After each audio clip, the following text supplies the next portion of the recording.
Mas a gente também vê o profissionalismo, né, do Pedro, que entrou. E GPS é o que a gente fala, GPS é para quem não sabe o caminho. Quem sabe o caminho não precisa usar o GPS. Otimiza o tempo. Exatamente, olha lá, onde que ele estava? No lugar certo, por quê? Não apertou lá, ó. Vê se o GPS falou pra ele ficar ali, né? Então, o Pedro, assim, é extremamente importante pro Flamengo. E é isso aí, o Flamengo vai lutar até o final pelo título. Fala pessoal, sejam muito bem-vindos ao Flamengo Informa e agora vamos ver tudo que rolou lá no Jogo Aberto, as últimas informações, porque o Mengão venceu o Clássico, venceu ali o Fluminense jogando no Maracanã, né? O Pedro decidiu e a imprensa paulista analisou tudo, foi a loucura com a vitória do Mengão e é isso que vamos acompanhar a partir de agora.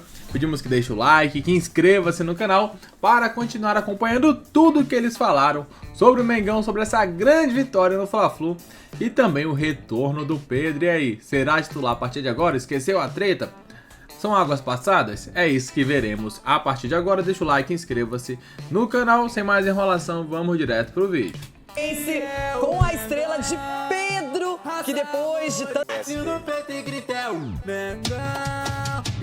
Como um roteiro de cinema. Assim foi a vitória do Flamengo sobre o Fluminense no Maracanã. Quando a gente estava fechando ali, a gente deu ênfase a isso, né? Que clássico é decidido no detalhe. E muito feliz pelo Pedro, feliz por ter ele de volta com a gente e que ele continue assim, fazendo gol para ajudar o Flamengo. Depois de ficar de fora das últimas duas partidas, Pedro voltou à lista dos relacionados pelo técnico Felipe Luiz. E ele precisou de apenas 13 minutos em campo para marcar um gol e dar a vitória ao Flamengo. O gol do atacante Reverência saiu aos 39 minutos do segundo tempo. Após cobrança de escanteio de Luiz Araújo, Léo Ortiz desviou e a bola sobrou nos pés do camisa 9 para deixar de vez para trás qualquer polêmica. É um assunto completamente encerrado, não tem nenhuma polêmica. Não tem absolutamente nada. Eu sou o homem mais feliz do mundo quando um jogador como ele entra e faz o gol. O futebol é maravilhoso. O futebol te dá essas possibilidades, permite isso. E eu tenho um lema que vivo e penso isso diariamente, que não existe ninguém mais importante que a equipe. Na saída de campo, Pedro criticou os prints vazados em que um dirigente do Flamengo o coloca à venda por 15 milhões de euros. Segundo o atleta, as mensagens mexeram com o emocional dele e acabou afetando no rendimento nos treinos. O clássico em si foi morno. O Flamengo até teve mais posse de bola, mas não criou boas chances no primeiro tempo do duelo. Já na etapa final, antes do gol, a melhor chance tinha sido de Léo Ortiz, que parou em Fábio. Um jogo bastante truncado, taticamente. A minha equipe fez uma partida muito boa mesmo. Aí você colocou bem, nós criamos pouco, mas o Flamengo também criou pouco. Então, chances claras mesmo de gol, ninguém havia tido.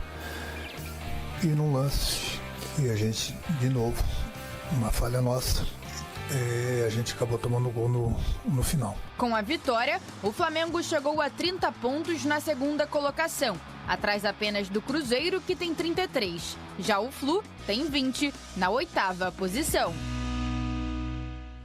Ingrata a vida do Fluminense, pegou o Cruzeiro e depois o Flamengo, perdeu as duas. Mas o Pedro, que não foi nem a primeira opção, o Wallace, o escolhido, depois o Juninho, e daí no final, vamos lá, tem que dar um jeito.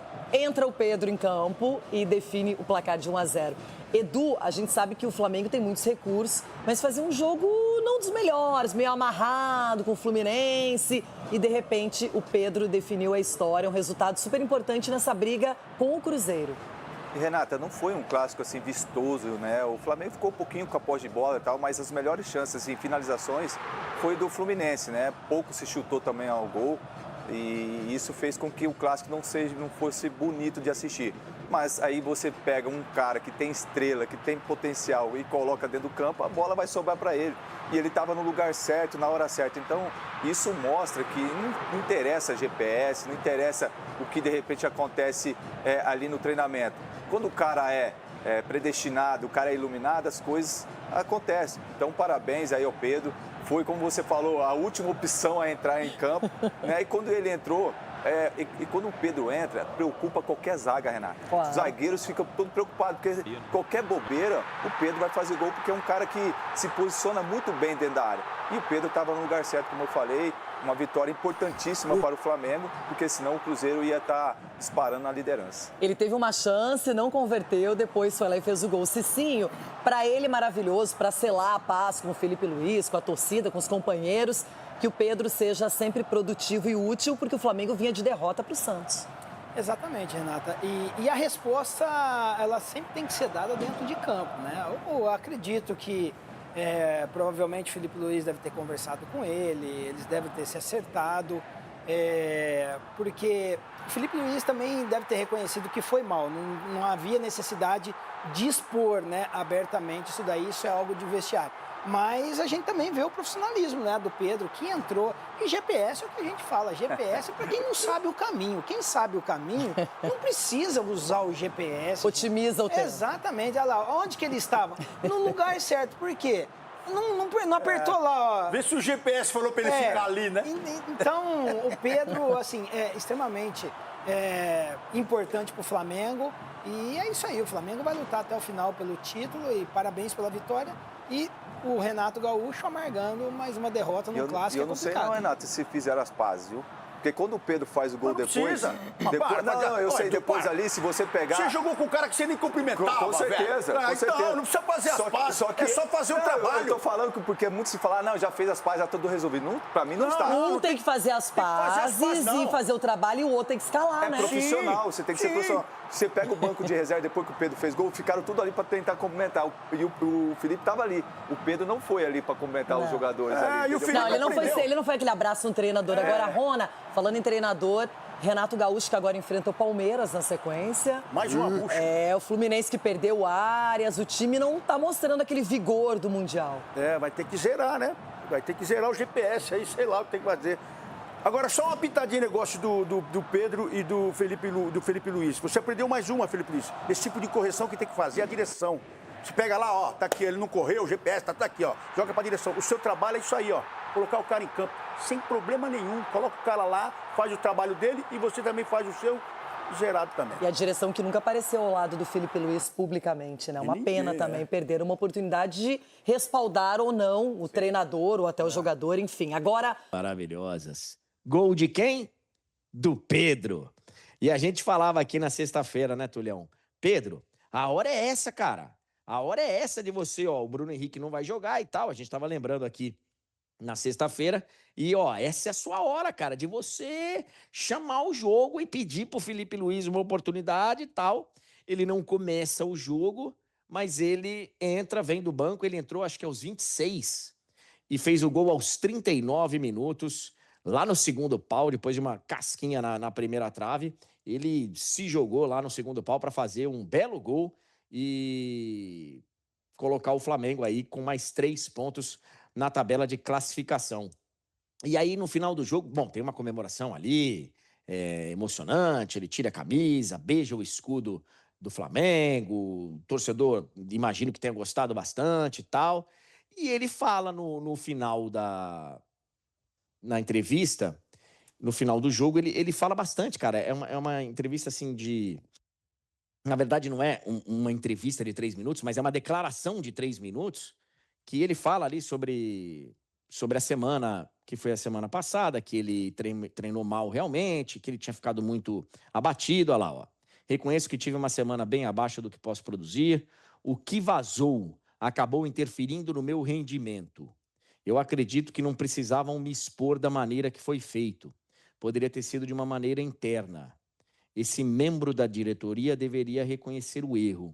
Então, eu acho que o diretor, ele está bem errado de tá conversando coisas com um jornalista, né? Que ele sabe que vai vazar. Ele pode não vazar o nome dele, mas ele tá passando informações internas do clube para uma pessoa de fora. E aí o diretor tem que se resolver aí internamente. O presidente tem que cobrá-lo, né? Porque o diretor tem que ter como interesse do clube, né, a preservar o clube, ok. Mas ele justiça seja feita, ele não saiu e deu uma entrevista falando mal do Pedro, né? Não foi ele que... Agora, ele deveria ter esse cuidado. Ele deveria ter esse cuidado de não estar falando coisas que são internas para a diretoria, para a imprensa. Cadê o presidente do Flamengo, cara? Porque, assim, eu não estou entendendo por que essa festa toda e essa valorização toda do Boto. Eu não estou entendendo. Assim, o que o Boto tem na história do futebol para ter essa moral toda? Para chegar com pompas? Pô, o dia que o Boto foi anunciado e tal, parecia que estava chegando o Guardiola. E aí ele já deu umas 4 ou 5 bolas fora aí e não acontece nada? Não acontece nada? Eu não entendo por que tanta pompa com o tal do Boto. Não entendo, realmente não entendo. Você dar autonomia para o profissional trabalhar e você meio que dar a chave para o cara são duas coisas completamente diferentes, né, André? Eu acho que ele deveria ser cobrado, realmente algo deveria ser feito. E outra coisa, já ficou claro? Já ficou claro que o presidente tem que intervir em várias situações? Que ele precisou entrar na parada porque o outro estava fazendo a coisa errada? Então, que moral é essa? E assim, a respeito do Pedro, o Pedro falou que a situação está resolvida, o Felipe Luiz na coletiva também, enfim. Mas quando o Pedro fala, fica bem claro, pelo menos para mim, que com o Felipe Luiz, por mais que ele tenha tido ali a rusga, parece que agora a vida segue e os dois vão de boa trabalhando. Mas com esse ponto do Boto, ele segue incomodado e claramente vai esperar alguma novidade, alguma coisa diferente. Não sei se o Pedro vai seguir, mas enquanto ele seguir no clube, ele vai precisar lidar com essa situação enquanto não houver, sei lá, um pedido de desculpas, de retratação ou eventualmente a saída dele. Meus amigos, deixei um comentáriozinho rápido na parte final, né? Do André Reine, ele também podendo falar um pouco sobre os bastidores do Flamengo, o que esperar, né, dessa treta envolvendo o Pedro. Todo mundo fala que esse dirigente é o Boto. Ninguém, o Pedro não falou, é o Boto, né? Mas todo mundo, a imprensa inteira tá cravando que esse dirigente que o Pedro citou ali é o Boto. E o Boto tá calado, o BAP também tá calado, o Felipe Luiz tomou a frente, né, na coletiva mais uma vez e pôde colocar uma pedra em cima dessa polêmica, mas temos que comemorar uma vitória importantíssima no Fla-Flu. O Cruzeiro, né, tava com 2 jogos a mais antes do Flamengo entrar em campo contra o Fluminense, tava com 6 pontos à frente, né, então consequentemente abriu ali, tinha 2 jogos a mais, ganhou os 2 jogos na frente do Flamengo, e se o Flamengo não ganha do Fluminense, não teria mais como ultrapassar o Cruzeiro. Venceu, agora o Flamengo tem um jogo a menos ainda que o Cruzeiro. O Cruzeiro já jogou, venceu o seu jogo, né? O Flamengo agora vai enfrentar ali na próxima rodada. Tem até que puxar que o Flamengo enfrenta assim, o Bragantino, né? Aí sim o Flamengo vai ficar com o mesmo número de jogos e se empatar com o Cruzeiro no número de pontos, o Flamengo assume a liderança. Daqui a pouco voltaremos com muito mais informações durante o dia, repercutindo tudo sobre o nosso querido Mengão. Obrigado a todos. Valeu!